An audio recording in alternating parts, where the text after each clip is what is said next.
Thanks for tuning in to Steel City Football, the 4-1-2. It's a great day to be a Pittsburgh Steeler. Let's jump right in. Let me tell you the 7 things that I learned from watching Aaron Rodgers' Enigma. Number one, don't ever question Aaron Rodgers' love for football, his dedication, or his commitment. You see firsthand when Aaron Rodgers gets injured, tears his Achilles with the New York Jets, how devastated that he is. You see all the hard work that he puts in to come back from that injury, and you see the devastation that it caused him mentally and physically behind the scenes. You see how much football means to Aaron Rodgers. There's this one segment where Aaron Rodgers, he says, there's no better feeling in the world when you throw a football and it comes off your fingers perfectly. It's such a genuine, honest statement when you watch Enigma by Aaron Rodgers. In that moment, you could tell that throwing a football is what Aaron Rodgers, every morsel of his body, his mind, his spirit, his soul, every fiber in his body loves throwing a football. That's what he does. That's what he loves. He loves it. This isn't, when I hear people say Aaron Rodgers is so, you have no clue what you're talking about. You're listening to the national media. This man absolutely loves football. He loves it. And there's this narrative out there that he doesn't love it or he's not committed. And when you watch Enigma, that could be the furthest thing from the truth. After watching Enigma, I come to the conclusion. See, Aaron Rodgers, there's this other narrative or stereotype where he's just super smart, super smart. And I mean, he looks like an accountant, so I kind of get it in a way. But when you watch Enigma, you can tell how physically tough he is and how mentally tough he is. And you can't just critique one thing and say, "Oh, he's only intelligent. He's just a smart quarterback." He's a lot more than just a smart athletic quarterback. He's tough as hell physically and mentally, and I don't think that gets talked about enough. And that's why I think he's going to be in the perfect place in Pittsburgh. You remember the guy Kenny Pickett, the first round pick, who didn't want to be a Steeler anymore because Coach Tomlin asked him to compete for his job, who would miss multiple games because of bone bruises? Well, guess what? Aaron Rodgers is the total opposite. You need to watch this 3-part series, Enigma on Aaron Rodgers, and you'll see this firsthand. Don't listen to racist Ryan Clark and woke ESPN, Stephen A. Smith, and the clown show at ESPN. Watch Enigma, the 3-part series, and you'll see for yourself. You could see it when he tears his Achilles, he's absolutely devastated. Mentally, he's devastated. You could tell that football is a way of life for Aaron Rodgers. You could tell this is everything. There was never a plan B for an Aaron Rodgers. He didn't want to be a scientist. He didn't want to be a YouTuber. He didn't want to be a rapper. He wanted to throw that football. That's what he does. This whole notion that he's over it, it's just total garbage. The second thing I learned about Aaron Rodgers, he thanked his family for his physical and mental toughness. Aaron grew up in Chico, California, in a Christian family, and Aaron describes his family as very rigid. Rodgers also describes himself as a perfectionist. He says that's what makes him the player he is on the field, but this mentality doesn't necessarily help or serve his personal relationships very well. Aaron said he appreciates the way that he was raised because it makes him the person and the player that he is today. I really respect Aaron Rodgers for this.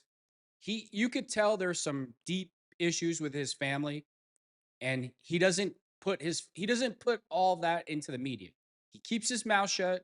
He doesn't let his temper get the best of him. He puts his pride to the side. He doesn't have to prove that who's wrong and who's right. He handles it the way you're supposed to handle that type of situation with your family. His family is the one, his brother, they went on the show The Bachelor. They're the ones that put the family problems into the public eye, not Aaron Rodgers. And the family, they go on that dating show and they leave 2 open chairs for Aaron. Meanwhile, he's not even invited to the dinner. I mean, he wasn't going to go anyway. He says that on Enigma, but that's not the point. His brother used his name to help win the show. put the personal issues that the family has on TV, and then people call Aaron Rodgers selfish and a jerk because he's mad about. He has every right to be upset about that. During Enigma, the only reference that seemed like a dig at his family that Aaron said, he wanted to thank his family for thinking he was soft, but alluded to make you think that there was some type of corporal punishment that his family used, which made him a tougher person and NFL player. I mean, he doesn't come out and say, my family gave me corporal punishment, but I think that's what he's alluding to when you watch this series. He also said that this helped him during the rehab process and he just wanted to thank his family for it. You got to see for you. You have to watch it yourself to interpret it, but that's what I think that he's saying. I think that his family are super Christian and super strict and rigid. They did everything by the Bible. We know what the Bible says. Don't spare the child the rod. So translation, I think we all know what happened. And Aaron Rodgers made it very clear. You could see it in his face, his voice, and his tone.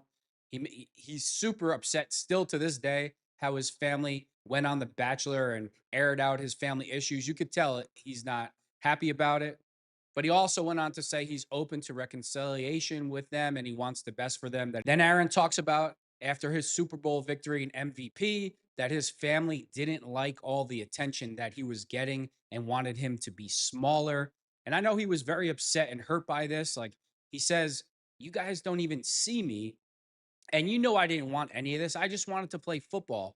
And this comment, I mean, I could understand why he's mad. Like, I finally have success. And instead of everybody being happy for me and celebrating, you're trying to bring me down, like saying that I want something that I really don't want. Like I'm trying to be this big celebrity and make it about me. And you see him on those commercials when he's being interviewed and his teammates are there, and he's like, I don't really like that all this attention's on me. I like it to be about the team.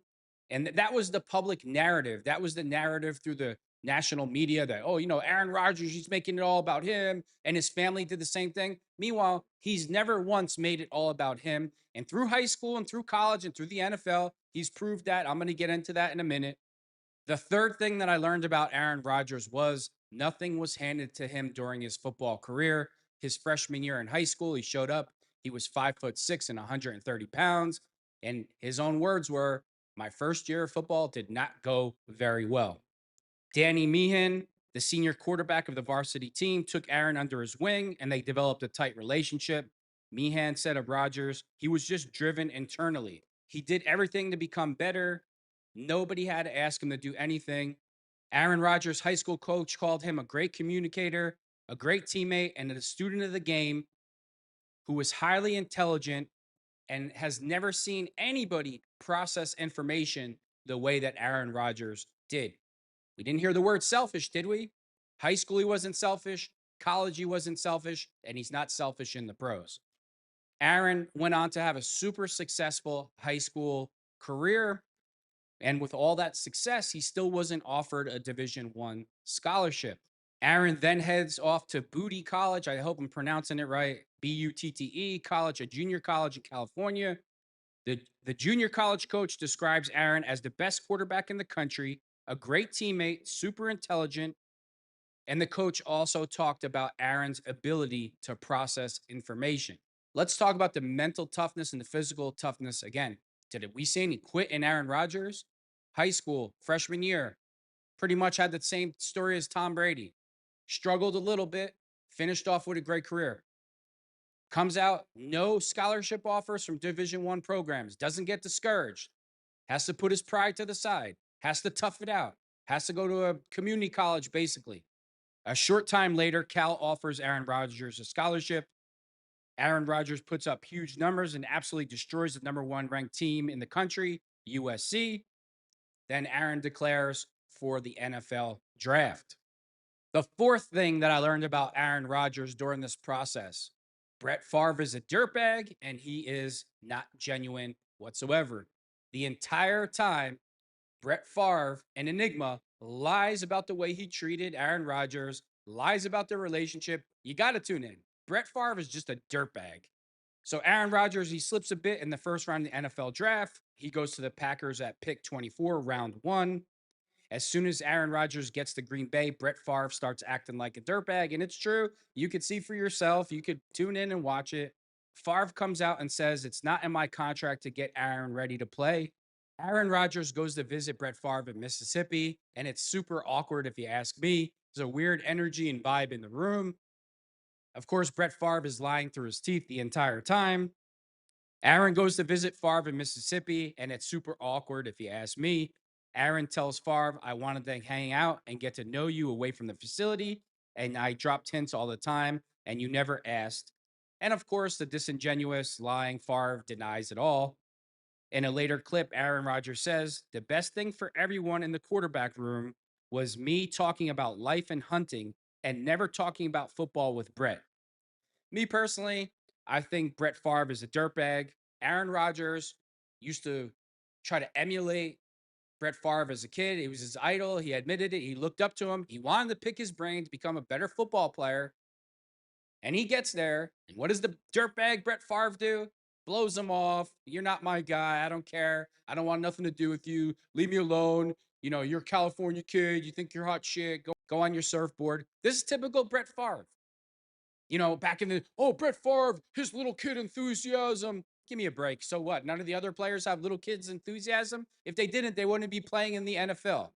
I never was a fan of Brett Favre at all. I thought he was a con man, and that's exactly what he is. And guess what? If you watch Enigma and you have critical thinking, you could tell the entire time Brett Favre is embarrassed sitting there with Aaron. At one point, Aaron Rodgers laughs in his face because he's lying. He's just laughing in his face.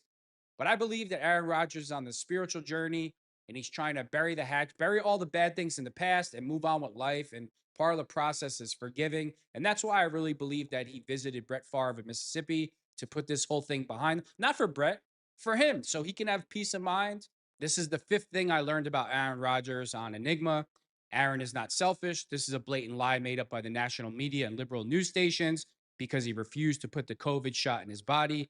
The Packers draft Jordan Love to be his replacement, and Aaron Rodgers welcomes him with open arms. Unlike Favre, shows him everything he knows, invites him to his house and events. I think this quality in Aaron Rodgers stems from his playing days in high school, where the senior quarterback, Danny Meehan, took Aaron under his wing and showed him the ropes and made him feel welcome. He also remembers how one of his childhood heroes, Brett Favre, treated Aaron like dirt and unwelcome. If woke ESPN and racist Ryan Clark did any research on Aaron, they would stop spreading this false narrative that Aaron Rodgers is selfish and arrogant. It's just total garbage. Do some research. Stop making it up. It's easy to make things up. It's easy when you get paid $20 million a year just to make things up instead of doing some real research. The sixth thing that I learned about Aaron Rodgers and Enigma is God has a sense of humor, even with football.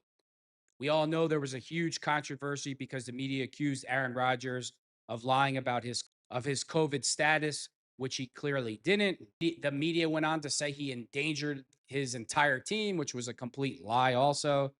The national media, all liberal news networks, ESPN, and NFL writers all attack Aaron Rodgers personally. They attack him for two reasons. Rodgers was anti-vax, and RFK wanted Rodgers to be his vice president. So the liberal news stations, ESPN, NFL writers all start calling Aaron Rodgers a conspiracy theorist and a Sandy Hook denier. So what does Aaron Rodgers do? He goes out and wins the MVP, and that's why I say that God has a sense of humor, even with football. The seventh thing I learned about Aaron Rodgers in Enigma: Aaron Rodgers is going on a spiritual journey to heal himself, become a better person, and find more meaning in life. What does the national media do? They mock and degrade Aaron Rodgers, who is trying to heal his trauma, disappointments, and just flat out become a better person. The Enigma series shows you a raw look of Aaron Rodgers trying to conquer his own ego. He humbly admits on camera that him being a perfectionist is from being a broken person. Every time his ego was hurt or brought down a notch, he grew, overcame, and became a better person on the football field and in life. He admits this on camera. It shows a great deal of humility. I also pray one day that Aaron Rodgers will fully accept himself for the way he is and to find peace in it all and realize that all of his so called flaws make him the incredible person and the player that he is. You really need to watch Enigma to get a good grasp about who Aaron Rodgers is.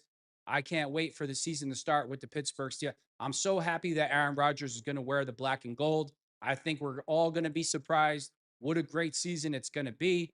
And we're all going to see a different version of what a lot of people have been brainwashed to think that Aaron Rodgers is. Aaron Rodgers is a tough SOB mentally and physically, and he absolutely loves football, and he's going to fit right in the Steel City and wear the black and gold with pride and play the game the way it's supposed to be played. Thanks for tuning in to Steel City Football, the 412.